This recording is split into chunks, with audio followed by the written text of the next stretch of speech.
que l'on retrouve notre correspondante Elena Voloshin. Bonjour Elena, le verdict est sans surprise. Que reproche-t-on officiellement à Memorial ?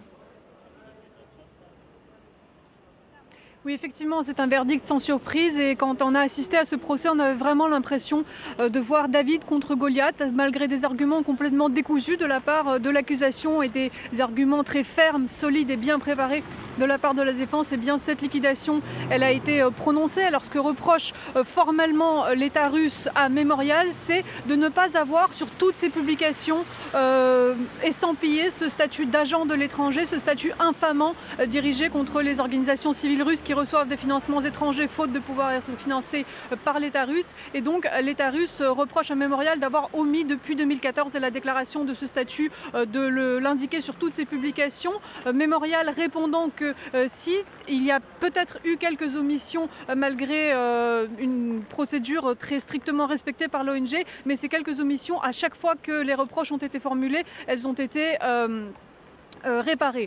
Néanmoins, on a entendu d'autres arguments aujourd'hui lors de ce procès de la part du bureau du procureur général et notamment le procureur a accusé Memorial de présenter une image mensongère de l'URSS comme celle d'un État terroriste, voire de réhabiliter le nazisme. Parce que selon le discours de la propagande officielle russe, tout propos allant à l'encontre de l'URSS et notamment parler des millions de morts des répressions staliniennes, ce serait justifier les nazis qu'a combattu Staline. Et à ce à quoi l'une des avocates de Memorial, Maria Ismont, a répondu « Monsieur le procureur, les 500 000 personnes que votre bureau a réhabilitées, quel État les a assassinées? Qui les a tuées? Y a-t-il eu la grande terreur dans notre pays ?» Donc on a vraiment assisté à un procès kafkaïen aujourd'hui et encore une fois, malgré tout cela, malgré l'appel à la conscience de la juge par un autre avocat de Memorial, eh bien cette liquidation, elle a été effectivement prononcée. Alors justement, pourquoi cette organisation qui, on le rappelle, jouit d'un grand prestige à l'international, à l'étranger, dérange-t-elle autant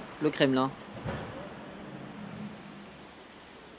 Alors c'est une question assez philosophique finalement à laquelle il est difficile de répondre, mais en gros, ce que disent aujourd'hui les représentants de Memorial, les défenseurs des droits de l'homme en Russie, c'est que l'État russe perpétue en quelque sorte est l'héritier de cette tradition répressive de l'État stalinien. Et notamment, par exemple, Memorial se bat pour que l'on ouvre les archives des services secrets soviétiques, ces archives du NKVD qui sont aujourd'hui très bien gardées par l'héritier du NKVD, à savoir le Bureau fédéral de la sécurité russe, le FSB, qui refuse très souvent aux historiens d'aller consulter ces documents, les ordres d'arrestation, d'exécution des millions de citoyens soviétiques. Résultat, aujourd'hui, on ne sait même pas finalement en Russie combien exactement de personnes ont été victimes de la terreur stalinienne, quels sont les noms des victimes, quels sont les noms des bourreaux qui sont souvent censurés même dans les documents remis aux chercheurs. Et ce bras de fer entre Memorial qui tente de rétablir cette vérité historique et l'État russe qui tente en quelque sorte de lui donner un aspect global en disant oui, il y a eu des répressions,